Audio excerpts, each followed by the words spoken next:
નમસ્કાર ખેડૂત મિત્રો, હું મુકેશ ચૌધરી. આજે દુગાવા ગામની અંદર અમારા નિજવડુ સીડ્સ કંપનીના બાજરીના ફિલ્ડ વિઝિટ ઉપર છું. ત્યાં અમારી સાથે પ્રગતિશીલ પારસ ખેડૂત મિત્ર જોડાયા પારસભાઈ. તો એમના જોડેથી આપણે સાંભળીશું નિજવડુ સીડ્સ કંપની હાઇબ્રિડની વિશેષતા બાજરીની.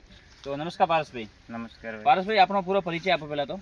મારું નામ પારસભાઈ શાંતિભાઈ મેઘવાળ, ગામ દુગાવા, સાચોર, જાલોર જિલ્લાનો રહેવાસી હું. મેં આપણે 4 પેકેટ નિવજીવડી કંપનીના વાયા હતા. બહુ સારી છે, વધી સારી છે, બાજરી પણ સારી છે. આ વાવાઝોડું આવ્યું પણ પડી નહીં છે અને બહુ સારી છે બાજરી.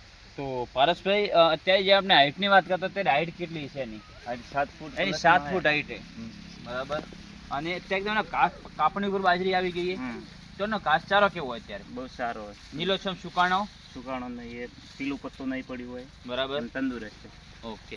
બીજું એના જે ડુંડાની વાત કરીએ તો ડુંડાની સાઈઝ પણ અધર વેરાયટીઓ કરતા બહુ મોટી અને એકદમ કઠણ ડુંડા છે અને ડુંડા ટો સુધી ભરી લે. તો આ મોસમની ગરમીની અંદર આ બાજરી કેવી છે? બહુ સારી, બરાબર. તો બીજા ખેડૂત મિત્રો તમારો શું અભિપ્રાય કે? એ તો અમને વાવવાનું જ કહો કે ભાઈ આ બાજરી વાવો તો સારું રહે. બરાબર. ઉત્પાદન પણ સારું આપે. તો આપ ચોમાસામાં પણ તે બાજરી વાવશો? હા, એ જ વાવશો. એક સનમેક્સ. કેટલી સનમેક્સ. બાજરી આ સાલ ચોમાસામાં વાવશો તમે? મારે 10 થેલી વાવવા. 10 થેલી.